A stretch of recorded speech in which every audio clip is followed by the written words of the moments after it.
ভাইয়ের আলোচনার বিষয় তাওহীদ। ভাই তাওহীদ নিয়ে আলোচনা করবেন ইনশাআল্লাহ।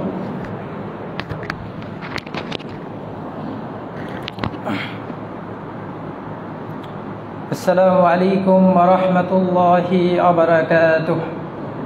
বিসমিল্লাহ, আলহামদুলিল্লাহ, ওয়াসসালাতু ওয়াসসালামু আলা রাসূলিল্লাহ ওয়া আলা আলিহি ওয়া সাহবিহি আজমাইন, আম্মা বাদ।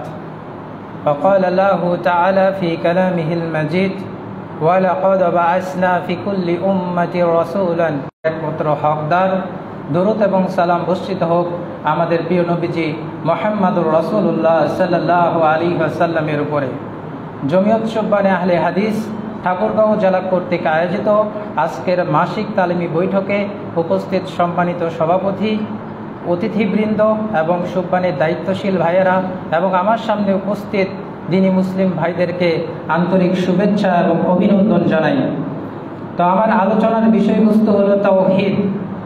প্রথমত আমরা জানব যে এই তাওহীদ কাকে বলে। আল্লাহ তাআলার সত্তা, নাম, গুণ, কর্ম এবং ইবাদতে তাকে একক হিসেবে মনে করা হচ্ছে তাওহীদ। তাওহীদ হচ্ছে তিন প্রকার। এক নম্বর তাওহীদ হলো তাওহীদ রুবুবিয়্যাহ, দুই নম্বর তাওহীদ হলো তাওহীদুল উলুহিয়্যাহ বা তাওহীদুল ইবাদাহ, তিন নম্বর তাওহীদ হলো তাওহীদুল আসমা ওয়াস সিফাত অথবা আল্লাহর নাম এবং গুণাবলী তাওহীদ। প্রথমত আমরা জানব যে তাওহীদুর রুবুবিয়্যাহ কাকে বলা হয়। আল্লাহ তাআলার নাফস রয়েছে, সত্তা রয়েছে। আল্লাহ বলেন, কাতাবা রাব্বুকুম আলা নাফসিহির রাহমাতা, তোমাদের রব নিজের নাফসের প্রতি দয়া রহমত করাকে অবধারিত করে নিয়েছেন। এবং আল্লাহ তাআলার কর্ম রয়েছে, যেমন আল্লাহ বলেন বাদিউস সামাওয়াতি ওয়াল আরদ, আর তিনি আসমান সমূহ ও জমিনের সৃষ্টিকর্তা। তো আল্লাহর সত্তা এবং কর্মে তাকে একক বলে জানা এবং মানা, এই বিশ্বাস রাখতে হবে যে একমাত্র আল্লাহ রাব্বুল আলামিন গোটা বিশ্ব জগতের সৃষ্টিকর্তা। তিনি সৃষ্টিকর্তা, পরিচালনাকারী এবং রাজত্বের মালিক। তিনি জীবনদানকারী, মৃত্যুদানকারী, তিনি বিধানদাতা। আমরা বিপদে পড়লে তিনি আমাদেরকে সাহায্যকারী, আমরা অসুস্থ হলে তিনি আমাদেরকে শেফা দানকারী। এই যে গুণগুলো, এগুলো একমাত্র আল্লাহর জন্য সাব্যস্ত করা হলো তাওহীদুর রুবুবিয়্যাহ। দুই নম্বর যে তাওহীদ, সেটা হলো তাওহীদ উলুহিয়্যাহ বা তাওহীদুল ইবাদাহ। শরীয়ত অনুমোদিত এমন ইবাদতগুলো একমাত্র আল্লাহ রাব্বুল আলামিনের জন্য করা এবং তার সাথে কোনো কিছুকে শরীক না করা, এটাকে বলা হয় তাওহীদুল উলুহিয়্যাহ বা তাওহীদুল ইবাদাহ। সমস্ত নবী এবং রাসূলগণের দাওয়াতের মূল প্রতিপাদ্য বিষয় ছিল এই তাওহীদ উলুহিয়্যাহ। অর্থাৎ সমস্ত নবী এবং রাসূল তার কওমদেরকে, তার উম্মতদেরকে প্রথম যে দাওয়াত দিয়েছেন সেটা হলো লা ইলাহা ইল্লাল্লাহের দাওয়াত। সূরা নাহল সূরা নম্বর 16 আয়াত নম্বর 36 মহান আল্লাহ বলেন, ওয়ালাকাদ বাআসনা ফি কুল্লি উম্মাতির রাসূলান আন ইবুদুল্লাহা ওয়াজতানিবুত তাগুত। আমি প্রত্যেক উম্মতের মধ্যেই রসুল প্রেরণ করেছি এ মর্মে যে তোমরা আল্লাহর আনুগত্য করো এবং তাগুত থেকে নিরাপদ থাকো। সূরা আম্বিয়া সূরা নম্বর 21 আয়াত নম্বর 25 মহান আল্লাহ বলেন, আর তোমার পূর্বে এমন কোন রসুল আমি পাঠাইনি যার প্রতি আমি এই ওহী নাজিল করিনি যে আমি ছাড়া সত্য কোনো ইলাহ নেই, সুতরাং তোমরা আমার ইবাদত করো। আল্লাহ তার রসুলকে নির্দেশ দিতে গিয়ে বলছেন সূরা জুমার 39 নম্বর সূরা 11 নম্বর আয়াত, যে বলুন আমি নিষ্ঠার সাথে আল্লাহর ইবাদত করতে আদিষ্ট হয়েছি। বান্দার প্রতি আল্লাহর হক হলো বান্দা একমাত্র তার ইবাদত করবে এবং তার সাথে কোনো কিছুকে শরীক করবে না। সূরা জারিয়াতের 56 নম্বর আয়াতে আল্লাহ রাব্বুল আলামিন বলেন, ওয়ামা খালাকতুল জিন্না ওয়াল ইনসা ইল্লা লিয়াবুদুন, আর আমি জিন ও মানব জাতিকে একমাত্র আমার ইবাদত করার জন্যই সৃষ্টি করেছি। সূরা আন-নাম সূরা নম্বর 6 আয়াত নম্বর 162 মহান আল্লাহ বলেন, কুল ইন্না সালাতি ওয়া নুসুকি ওয়া মাহইয়ায়া ওয়া মামাতি লিল্লাহি রাব্বিল আলামিন, বলুন নিশ্চয় আমার সালাত, আমার কুরবানি, আমার জীবন, আমার মৃত্যু আল্লাহর জন্য, যিনি সকল সৃষ্টির রব, তার কোনো শরীক নেই।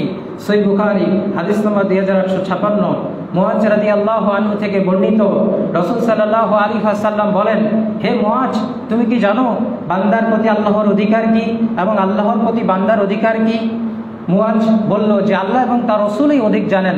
তখন নবী সাল্লাল্লাহু আলাইহি ওয়াসাল্লাম বললেন যে বান্দার প্রতি আল্লাহর অধিকার হলো তারা একমাত্র আল্লাহর অধিকার করবে, আল্লাহর ইবাদত করবে এবং তার ইবাদতে কাউকে শরীক করবে না।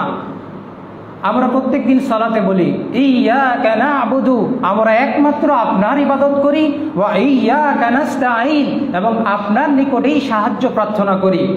লা ইলাহা ইল্লাল্লাহ, এখানে আমরা একটি শব্দ উচ্চারণ করি ইলাহ। এই ইলাহ বলতে কি বোঝানো হয়?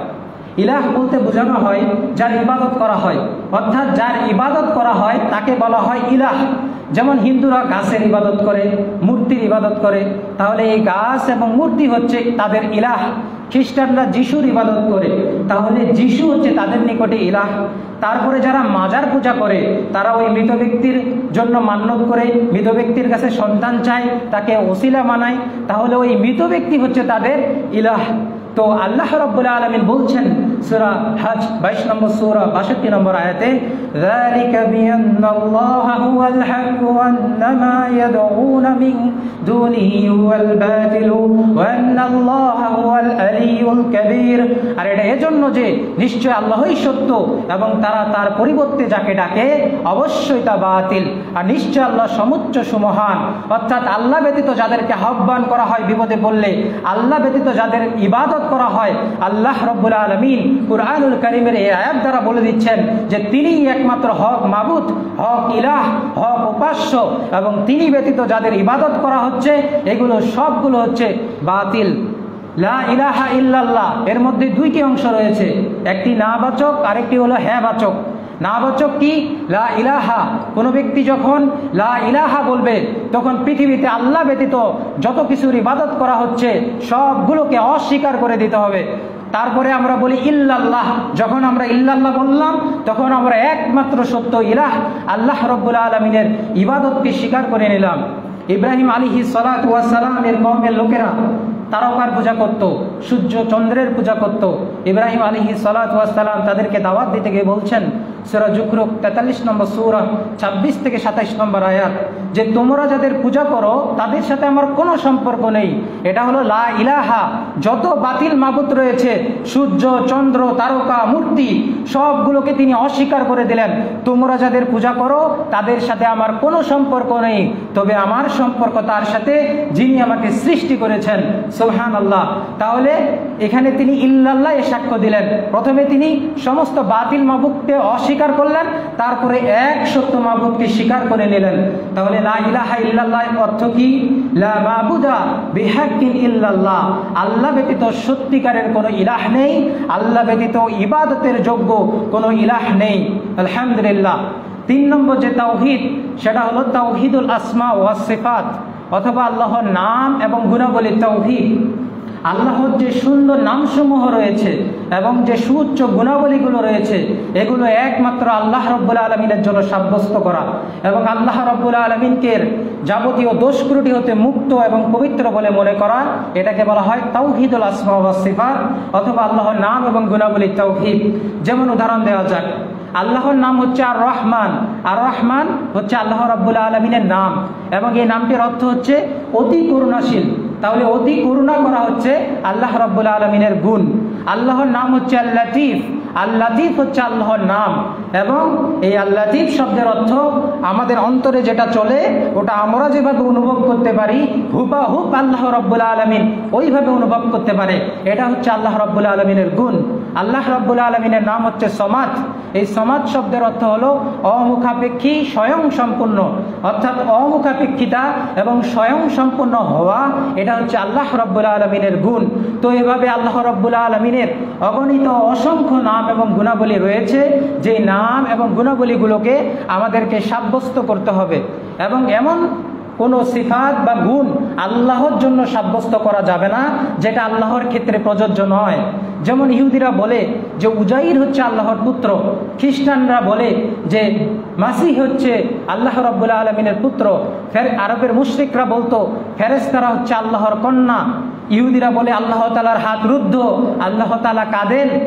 তো এই ধরনের যে সিফাতগুলো রয়েছে, যে সিফাতগুলো আল্লাহ রাব্বুল আলামিনের জন্য ব্যবহার করা প্রযোজ্য নয়, সেই সিফাতগুলো থেকে আমাদেরকে অবশ্যই বিরত থাকতে হবে। তাহলে এটাই হলো সংক্ষিপ্তভাবে তাওহীদুল আসমা ওয়াস সিফাত অথবা আল্লাহর নাম এবং গুণাবলী তাওহীদের দাবি।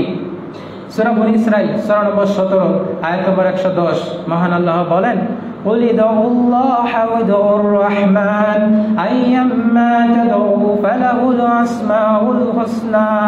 তোমরা আল্লাহ নামে ডাকো বা রহমান, তোমরা যে নামেই ডাকো সকল সুন্দর নাম তো তারই।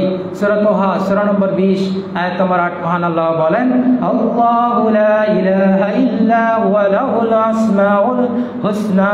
আল্লাহ তিনি ব্যতীত সত্যিকারের কোনো ইলাহ নেই, সব সৌন্দর্যমণ্ডিত নাম তারই। আল্লাহ রাব্বুল আলামিনের নাম এবং গুণাবলী সম্পর্কে জানলাম। এবার সংক্ষিপ্তভাবে আল্লাহ রাব্বুল আলামিনের একটি গুণ আমরা ব্যাখ্যা করব। যেমন আল্লাহ রাব্বুল আলামিনের একটি নাম হলো আস-সামাদ।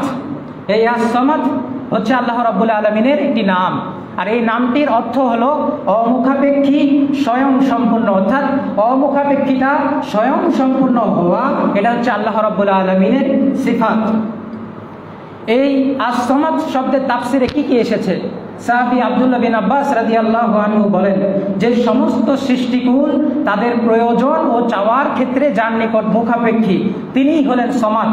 তিনি রাদিয়াল্লাহু আনহু আরো বলেন যে যে সর্দার তার নেতৃত্ব, মর্যাদা, শ্রেষ্ঠত্ব, ধৈর্য, সংযম, জ্ঞান, বুদ্ধিমত্তা ও বিচক্ষণতা তথা শ্রেষ্ঠত্ব ও মর্যাদার সমস্ত গুণাবলীতে সম্পূর্ণ পূর্ণতার অধিকারী তিনিই হলেন সামাদ। হাসান ও কাতাদাহ রাহিমাহুল্লাহ বলেন যে যিনি খাবার গ্রহণ করেন না তিনিই হলেন সামাদ। কাতাদাহ রাহিমাহুল্লাহ বলেন যে যিনি কখনো জন্মগ্রহণ করেননি এবং জন্ম দেননি তিনিই হলেন সামাদ। বিখ্যাত তাবি আতা বিন আবি রাবাহ রাহিমাহুল্লাহ বলেন যে যিনি সর্বদা একরকম, যার কোনো পেট নেই, তিনিই হলেন সামাদ।